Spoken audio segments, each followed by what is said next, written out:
Mediaco is the largest lifting company in France. It's in the top 3 in Europe and it's 7th largest in the world. It's got a fleet of around 600 cranes and they're all in this distinctive yellow and white livery. This model from WSI is a limited edition in the colours of Mediaco. It's a Tadano ATF 70G and it comes in a standard Tadano branded box. Going inside there are the usual pair of expanded polystyrene trays and they're factory sealed. The trays are not marked top and bottom and we're out of luck because we've opened it upside down, but we'll flip it over and there are the parts sitting in the tray. Also included with the model is a very good instruction manual. It's got a full parts list and it's got all the instructions you need for displaying the model in transport mode or setting it up and using it as a crane. It also shows you how to use the optional fly jib.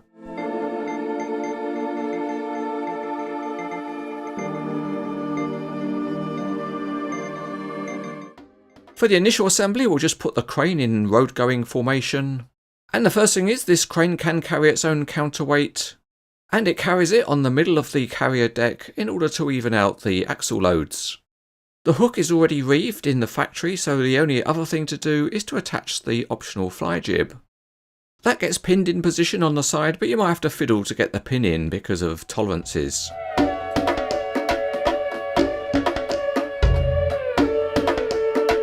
The underside is fairly detailed with a ladder under the cab and drive shafts to the rear 3 axles.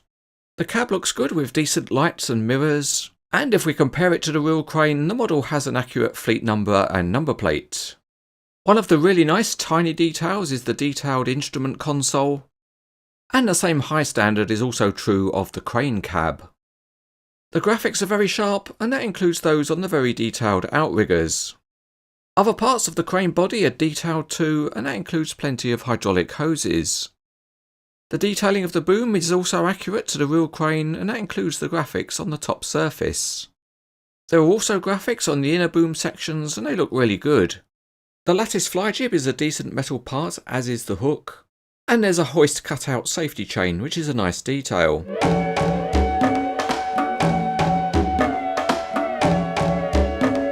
Starting underneath, the axles are engineered well, with each of them having independent sprung suspension. All axles also have steering, with the rear 3 being notched, but that does mean that they can be set to hold a pose. Driving the Tadano along and it motors pretty well. So let's now set the steering and see what it's like at cornering. And that works well because the axles do hold their position as you drive the crane. Anyway, after driving around the tabletop a couple of times, we arrive on site, so let's begin to set up. The metal outrigger beams are single stage and pull out easily, and then you can wind down the pads. Also included with the model are some plastic spreader plates. If you want, you can insert tiny clips to lock the pads in place, and the outrigger arrangement is strong enough to support the model wheels free. So it's hooks away, and let's do what we like to do, and that is raise our boom. The main ram has a metal jacket and you lock the extension with a key. Now the real crane would rotate and swing round and pick up its own counterweight. But in the alternative universe that is cranes etc., a giant hand does the trick. You have to clip it right up to make sure the crane can rotate properly, and next we'll add an included weight onto the hook which puts some tension into the ropes. And then by inserting another key into the winch drum, we can drive the crane.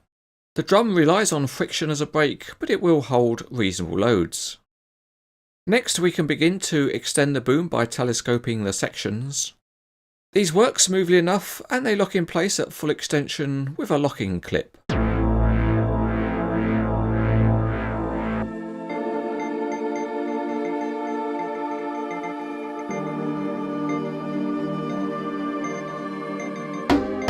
There are a couple of nice features on the crane body, and that's opening panel doors. And these are good because they stay open and they let you see some detailed engine components inside. You know, at Cranes etc. we always like to go large, so let's rig up with the fly jib.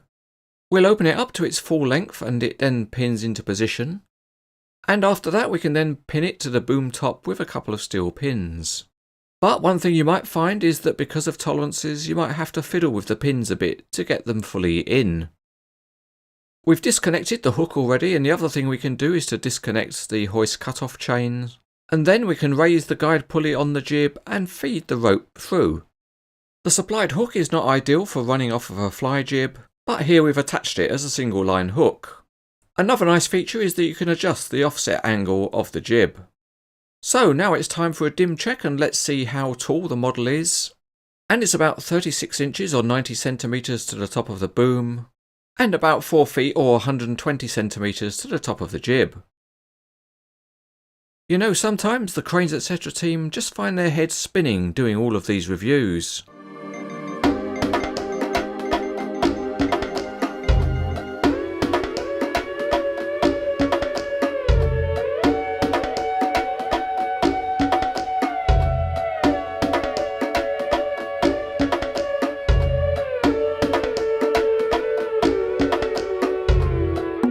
This is another very high quality crane model from WSI, and it's certainly a very good looking one because of the Mediaco colour scheme and graphics.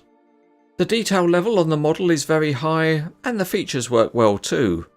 If you want a very nice looking limited edition model, this one is outstanding.